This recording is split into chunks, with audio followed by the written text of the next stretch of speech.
В канун Дня города чествовали нового почетного гражданина столицы Чувашии и вручали медали за заслуги перед городом Чебоксары. Подробности у Сергея Качинского.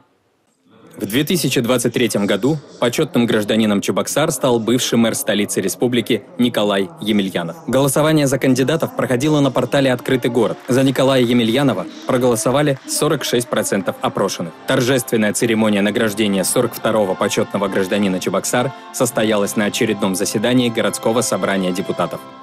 Сегодня чествуем наших самых почетных, самых выдающихся горожан, которые отдали очень много для нашего города, чтобы он был такой, которым мы сегодня его видим, такой, который нам сегодня нравится, и такой, в котором бы нам хотелось здесь жить дальше, растить своих детей и думать о светлом будущем.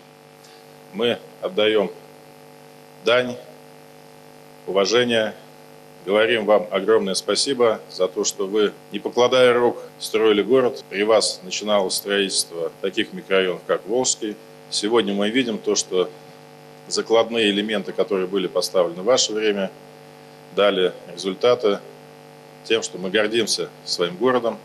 Я помню еще, будучи наместником монастыря, никогда, когда Николай Иванович, вот когда обратишься, никогда он не скажет, занят я или не могу, или что-то.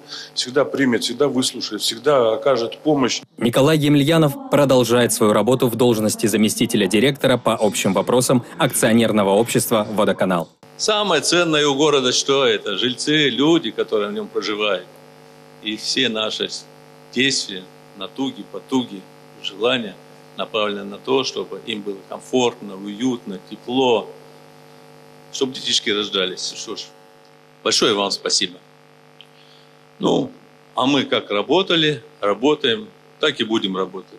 Николай Емельянов работал главой самоуправления Чебоксар с 2002 года. С 2005 по 2010 год был мэром, а затем главой городской администрации. При нем Чебоксары были удостоены званий «Самый благоустроенный город России» и «Культурная столица Поволжья». Сергей Качинский, Татьяна Матросова, Юрий Марков, Республика.